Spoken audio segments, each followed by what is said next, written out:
امام محمد رحمۃ اللہ علیہ، صحابہ میں سے نہیں، یہ بعد کے زمانے کے ہیں، امام ابو حنیفہ رحمۃ اللہ علیہ کے شاگرد ہیں، ان کے تعلق سے آتا ہے یہ بھی بہت ذہین، 7 دن میں انہوں نے قرآن کو یاد کیا، 7 دن میں۔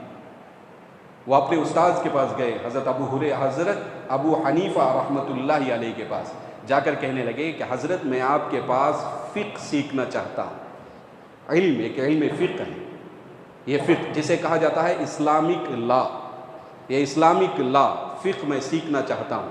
حضرت بولے یہ بعد میں سیکھیں گے، پہلے قرآن حفظ کر کے آؤ۔ حضرت کیا بولے؟ اس کو بعد میں سیکھا جائے گا، آپ کا داخلہ بعد میں ہوگا فقہ میں، آپ پہلے قرآن کو حفظ کر کے یاد کر کے آؤ۔ تو گئے 7 دن میں حافظ بن کے آ گئے، اور آ کر کہنے لگے حضرت میں جو ہے حافظ ہو گیا ہوں، حفظ کر لیا ہوں۔ حضرت نے فرمایا یہ بچہ آگے چل کر بہت بڑا عالم بنے گا اور انشاءاللہ کامیاب ہوگا۔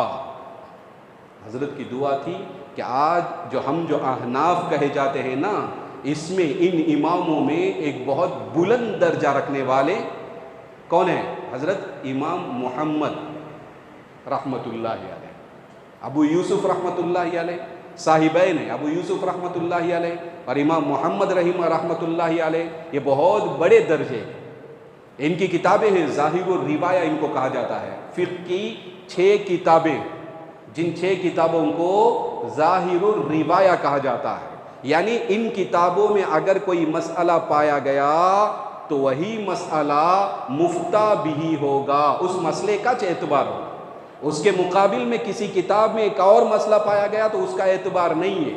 ان کتابوں میں، ان 6 کتابوں میں پائے جانے والے مسئلے کو اعتبار کیا جاتا ہے، یہ مفتہ بھی ہوا کرتا ہے۔